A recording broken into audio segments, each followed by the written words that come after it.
मैं Priya Sharma, India news से। आज हमारे बीच में हैं भाजपा के नेता नरोत्तम ठाकुर जी। आज हम उनसे कुछ चुनिंदा सवाल करते हैं। तो मेरा सवाल ये रहेगा आपसे कि कल आप नामांकन के लिए गए थे, जी तो कैसा रहा वहाँ का, जो कैसी रही वो रैली? जी बहुत अच्छी रैली रही। और हमारे जो 17 के 17 विधानसभा क्षेत्रों से लगभग 25,000 के करीब लोग आए थे। और रैली की खास बात रही कि महिलाओं की संख्या जो है बहुत ज़्यादा थी।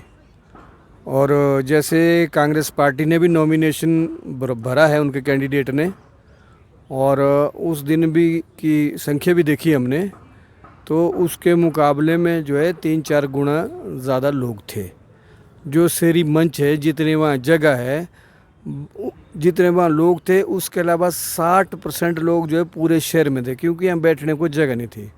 तो मैंने ज़िंदगी में पहली बार इतनी जनसभा और जनसलाब देखा। जी जैसा कल का जनसैलाब था, तो आपको क्या लगता है कंगना जी की जीत सुनिश्चित है?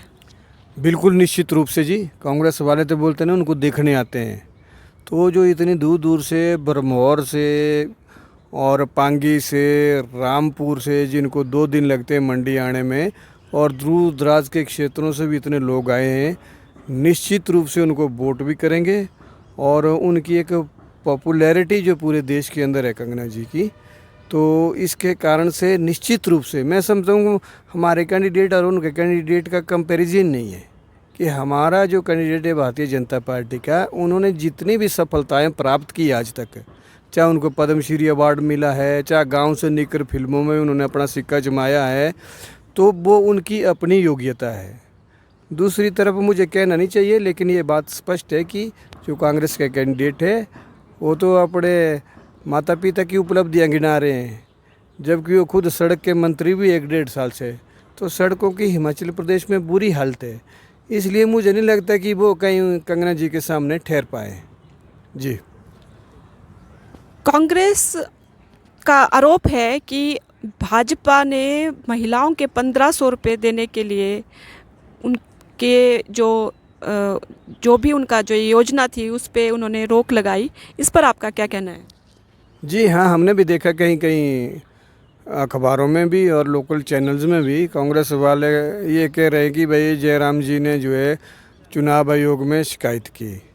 तो मैं उनको ये बताना चाहता हूँ कि जब कांग्रेस के नेता विधानसभा का चुनावों का प्रचार कर रहे थे 2022 में, उनके राष्ट्रीय नेता से लेकर स्थानीय नेता तक चीख चीख के ये कह रहे थे कि भाई एक लेडीज होगी घर में तो 1500 देंगे। 18 से 60 तक जितनी भी महिलाएं हैं सबको जो है 1500 देंगे। एक होगी 1500 देंगे, 2 होगी 3000 देंगे, चार होगी 6000 देंगे, और पहली कैबिनेट में देंगे। पहली कैबिनेट तो जनवरी 2023 में ही ख़त्म हो गई, आज तो 2024 भी आधा हो गया है।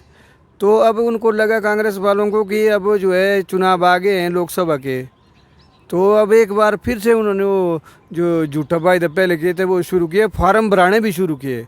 गांव की भोली भाली महिलाएं दफ्तरों के चक्कर काट रही है, जबकि ये पॉसिबल नहीं है। ये तो एक बहाना है। उनको पता था कि आचार संहिता लगेगी, और आचार संहिता के ठीक लगने से पहले दोबारा फार्म भरा रहे हैं। अगर उन्होंने 1500 रुपये देने होते, अगर कांग्रेस के नेता सच्चे होते, उनकी गारंटी सही होती, तो वो जो है पहली कैबिनेट में, ये पहली कैबिनेट छोड़ो 6 महीने के बाद देते, साल के बाद देते। यहाँ तो 1.5 साल बीत गए और चुनावों से ठीक पहले दोबारा से उसी को घोषणा कर रहे हैं।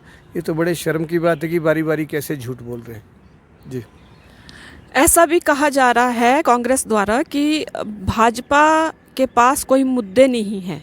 भाजपा के पास जो लोकसभा चुनाव हैं इनमें कोई मुद्दे नहीं हैं, वो सिर्फ मोदी और योगी के नाम पे ही चुनाव लड़ रही है।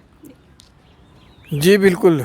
हाँ, हमने भी सुना, जो कांग्रेस के नेताओं की स्पीचेस हमने सुनी, तो मुझे लग रहा है कि मुद्दे तो कांग्रेस के पास नहीं है। वो हमारे कैंडिडेट के ऊपर व्यक्तिगत टिप्पणियां कर रहे हैं। वो नहीं चाहते कि भाई उन्होंने जो हिमाचल प्रदेश के अंदर जो 10 गारंटियाँ देने का वायदा किया था, 1500 का वायदा किया था, 100 रुपये किलो दूध लेने का वायदा किया था, नौजवानों को 5 लाख सरकारी नौकरियां देने का वायदा किया था, ऐसे और मोहल्ला क्लिनिक चलाने की बात की थी। ऐसी 10 गारंटियाँ कांग्रेस ने दी थी। वो नहीं चाहते कि भाई चुनावों में उन गारंटियों की बात की, इसलिए उनके ऊपर व्यक्तिगत टिप्पणी कर रहे हैं। जहाँ तक वो मोदी जी और योगी जी की बात करें कि भारतीय जनता पार्टी जो है मोदी जी योगी जी की बात करें, मैं उनको ये बताना चाहता हूँ, ये चुनाव जो है पंचायत का चुनाव नहीं है, ये चुनाव जो है विधानसभा का चुनाव नहीं है, ये चुनाव देश का चुनाव है, ये चुनाव देश की राष्ट्रीय सुरक्षा का चुनाव है, ये चुनाव देश की आंतरिक सुरक्षा का चुनाव है, ये चुनाव देश की संस्कृति की बचाने का चुनाव है, ये चुनाव देश को विकसित करने का चुनाव है, भारत को दुनिया का नंबर 1 राष्ट्र बनाने का चुनाव है। इसलिए देश की बागडोर कमज़ोर हाथों में नहीं दी जा सकती। हमने देखा है कि पिछले 10 सालों के अंदर मोदी जी ने जो देश का नेतृत्व किया है, राष्ट्रीय सुरक्षा की जहाँ तक बात है, आज जो है भारत जो है किसी भी ताकतवर देश के सामने आंख से आंख मिला के जो है बात कर सकता है। हमने देखा कि चाइना पहले आए दिन जो है हमारे बॉर्डर लाइन पर इंटरफेयर करता था, लेकिन आपने डोकलाम में देखा होगा कि चाइना को दबे पांव पीछे हटना पड़ा। ऐसे ही आपने देखा रूस और यूक्रेन के युद्ध में जब वहाँ छात्रों का पलायन हो रहा था, तो जब भारत के छात्र अपनी गाड़ी पर राष्ट्रीय झंडा लगा के आ रहे थे, तो दूसरे देशों के छात्र भी, यहाँ तक कि पाकिस्तान के छात्र भी अपनी गाड़ी पर तिरंगा ला के आ रहे थे, क्योंकि जिस गाड़ी पर तिरंगा था उस गाड़ी पे किसी प्रकार का फायर होना या बम गिरना और अटैक का कोई खतरा नहीं था। इतनी छवि भारत की बनी हुई है, इतना मान सम्मान भारत का बढ़ा हुआ। इसलिए मोदी जी का नाम प्रधानमंत्री बनना ना केवल भारतीय जनता पार्टी के लिए ज़रूरी है, देश और दुनिया के लिए मोदी जी का प्रधानमंत्री बनना ज़रूरी है। इसलिए हम मोदी जी योगी जी का नाम ले रहे हैं।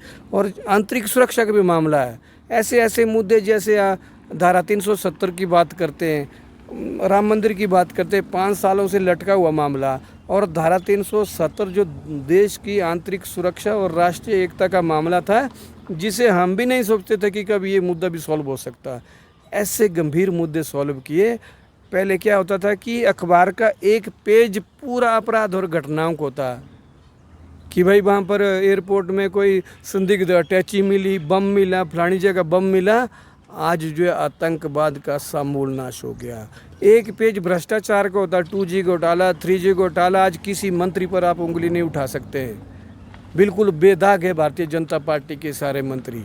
कुछ लोग मुख्यमंत्री वगैरह और मंत्री जेल में जा रहे हैं पुराने कांग्रेस पार्टी के, लेकिन मोदी जी ने ऐसा सुशासन दिया है, भ्रष्टाचार का समूल नाश किया है और आतंकवाद का समूल नाश किया है, और भारत ने तरक्की की ऊंची छलांग लगाई है। भारत का जो आज विकास दर है लगभग 8% के करीब है, और लगातार देश में तरक्की हो रही है। लगातार नेशनल हाईवेज़ बन रहे हैं। हमारे हिमाचल प्रदेश में भी हमने हाईवे का भी देखे नहीं थे, आज हम देख रहे हैं। आज जो 27 किलोमीटर पर डे जो है रोड बन रहे हैं। देश में खूब तरक्की हो रही है। इसलिए मोदी जी और योगी जी का इलेक्शन है ये। मोदी जी प्रधानमंत्री बनेंगे तो निश्चित रूप से 1947 तक उन्होंने लक्ष्य रखा कि भारत दुनिया का नंबर 1 राष्ट्र बनेगा, ताकत की दृष्टि से भी और आर्थिक शक्ति भी भारत बनेगा। जी, वो ऐसा भी कहा जा रहा है कि जन बल और धन बल की ये युद्ध है किस एक प्रकार का, तो इस बारे में आपका क्या कहना है? अब कांग्रेस के पास मुद्दे नहीं हैं। अब कभी व्यक्तिगत टिप्पणियां कर रहे हैं कंगना जी के ऊपर, हमारे प्रत्याशी के ऊपर, कभी जनबल धनबल की बात कर रहे हैं। अब धनबल तो उनके पास है। हिमाचल प्रदेश के अंदर कांग्रेस की सरकार है, हिमाचल के कांग्रेस के नेता ही ये बात कर रहे हैं, तो धनबल तो उनके पास है, उनकी सरकार है। सरकारी मशीनरी का जम के दुरुपयोग कर रहे हो, तो धनबल किसके पास हुआ? भाजपा ऑपोजिशन में है, कार्यकर्ता अपने पैसे खर्च करके आ रहे हैं। हमने जितने भी कार्यक्रम कराए सब अपनी जेब से पैसा खर्च करके आए हैं। तो ये कोई, मुझे नहीं लगता कि भाई उनका जो तर्कसंगत है, जनता भी अच्छी ढंग से इस बात को समझती है। जी, इसी के साथ हम आपसे विदा लेते हैं। ये थे हमारे साथ नरोत्तम ठाकुर जी, विधानसभा के पूर्व कैंडिडेट रहे। तो नमस्कार, धन्यवाद।